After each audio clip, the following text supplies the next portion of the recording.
Saudade daquele tempo que minha única tristeza quando jogava videogame dava game over. Por não saber jogar hoje o videogame te ensina a jogar. Essa é a pior geração de consoles, sim ou não? Bom, já vou logo me explicar por quê. Não tem aquela pegada de jogo. Bom, é minha opinião. Xbox, Sony e PS4 foram lançados em novembro de 2013, Wii U foi lançado em novembro de 2012, agora já estamos em dezembro de 2017 e os consoles de nova geração continuam com exclusivos que não empolgam ninguém.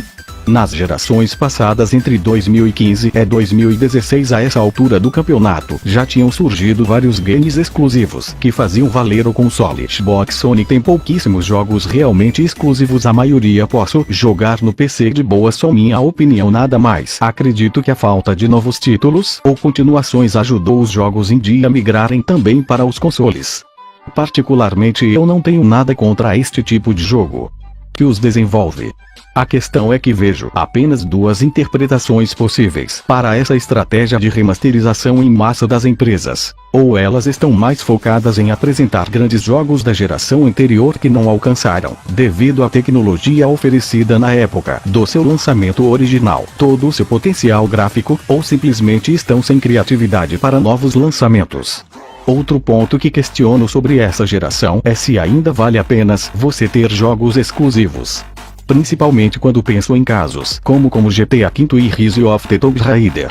Citei esses dois jogos porque na época de seus lançamentos, durante um período específico, eles só poderiam ser jogados no PS3 e no Xbox One, respectivamente. No caso do Rise of the Tomb Raider ficou claro, pelo menos para a Microsoft, que ela ganharia muito mais vendendo os jogos para as duas plataformas, PC e Xbox One, do que forçar o consumidor a adquirir o seu console. Tanto que foram feitas várias reportagens sobre o fracasso das vendas para o console. Acredito que a exclusividade para um console por um tempo determinado acabará a partir desta geração. Empresas como Konami e Rockstar, por exemplo, lucram muito mais com seus produtos quando estes são multiplataformas.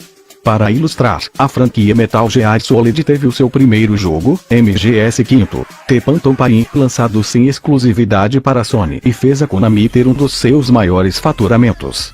Apesar da minha pergunta inicial, acredito que coisas novas surgirão. Afinal, a E3 está chegando e sempre temos grandes novidades. Realmente, há muitos jogos remasterizados e remakes entrando no mercado. Sendo que vários deles são meros 1080p e 60 fps, às vezes nem isso, e sequer reúnem todo o conteúdo disponível. Mas como ela começou?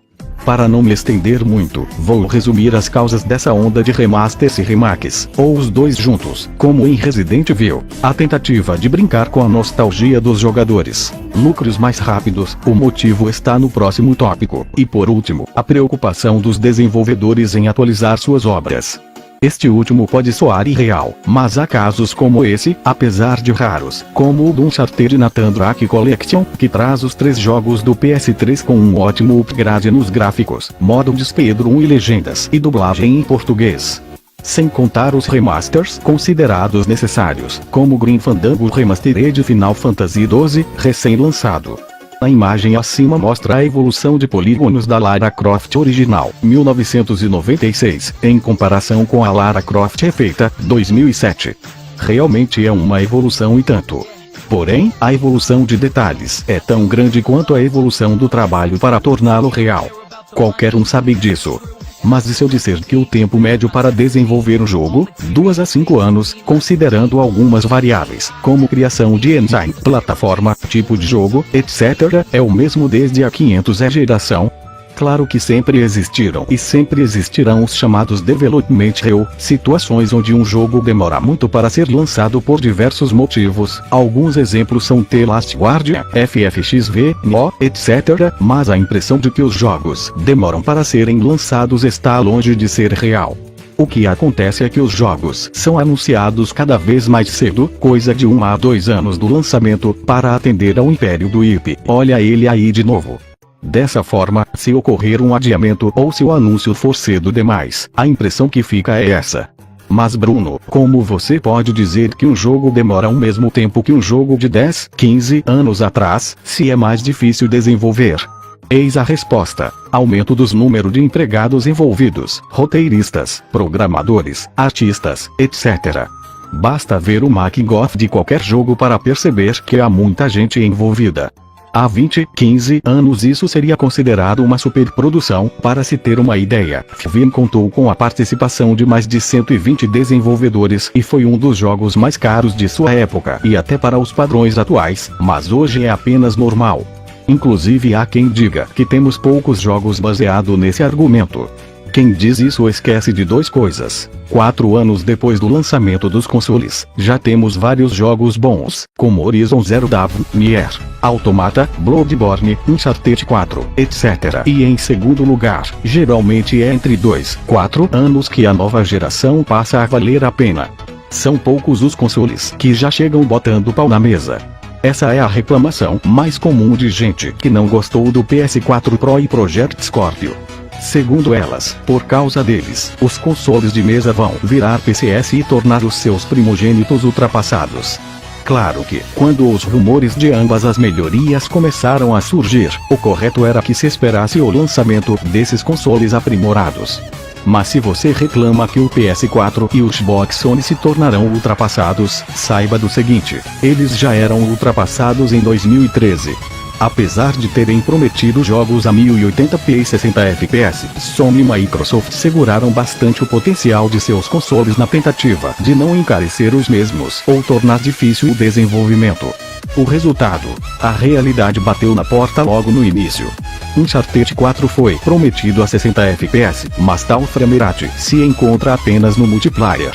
Bloodborne mal consegue se manter a 30 fps. Xbox One dificilmente atinge a resolução Full HD. O limite gráfico de ambos já foi atingido várias vezes e acredito que dificilmente será superado. Esses consoles aprimorados vieram para consertar ou, pelo menos, amenizar esse problema. Mas ao fazer isso, elas vão matar os primogênitos. Me responda uma coisa: você precisa desses consoles aprimorados? Você tem a TV ideal, 4K e com HDR, para aproveitar as imagens geradas? Para um jogo ter diferenças perceptíveis entre o console base e um melhorado, é necessário que ele seja adaptado para o console melhorado. E não são todos os jogos que recebem. E mesmo os que recebem e os que serão lançados a partir de agora, não é uma melhoria muito grande. No máximo, essas melhorias estão focadas em detalhes, como anti-aliasing melhor, framerate mais estável, etc. Mudanças que dificilmente você percebe no calor da jogatina. Em outras palavras, é igual o povo do celular. Reclama quando um topo de linha é anunciado justo quando ele compra o anterior, mesmo quando as diferenças entre eles são puramente processador, câmera, tela ou, às vezes, nem isso. Claro que nem tudo são flores. O lado ruim dessas melhorias é que elas podem ser banalizadas e com diferenças cada vez maiores. Felizmente, por focar no público hardcore, não acho que tenha grandes chances de ocorrer.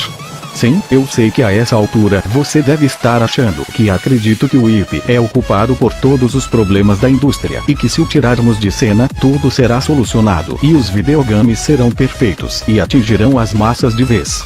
Isso não é verdade. O IP inclusive é bom. Ainda pretendo escrever mais detalhadamente sobre isso, mas tudo em excesso faz mal.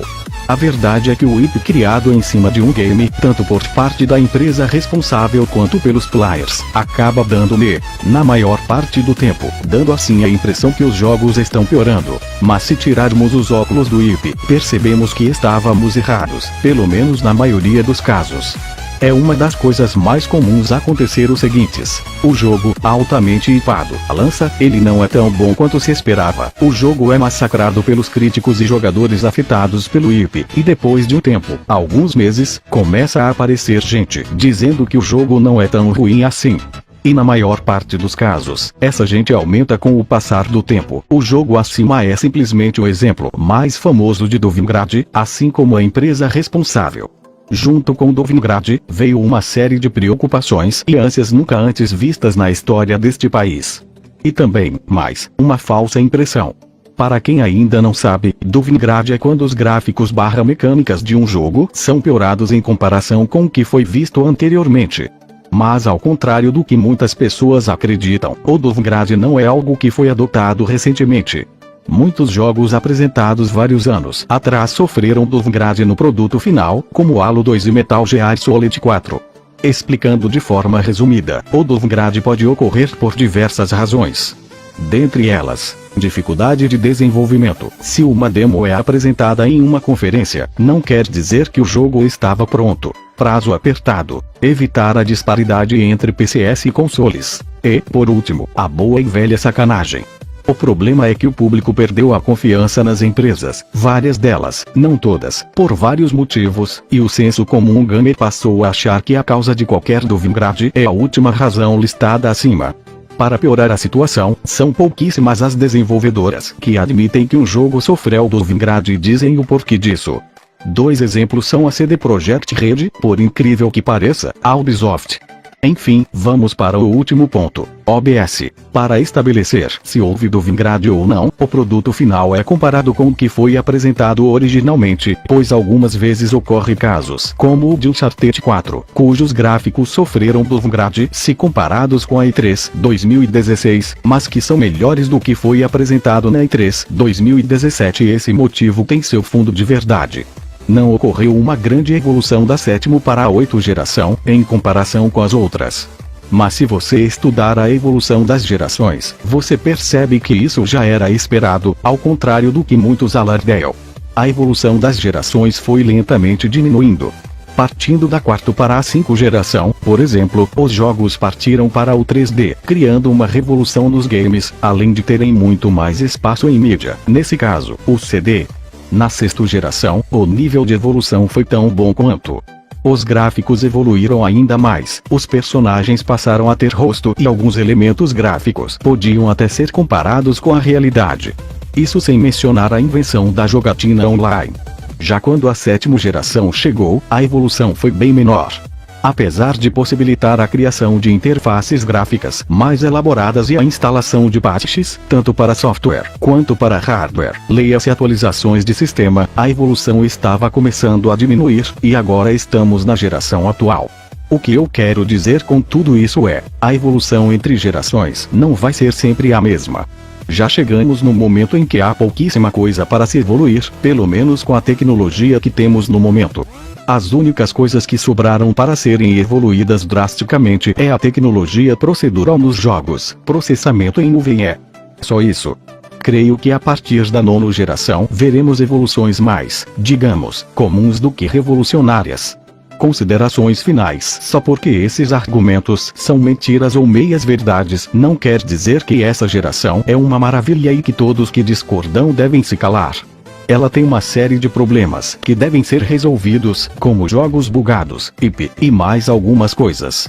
Eu pessoalmente considero a 6ª geração como a melhor, por combinar uma grande evolução com jogos FO. Não tem problema em considerar a atual geração como a pior. O problema é usar os argumentos lamentáveis que foram listados.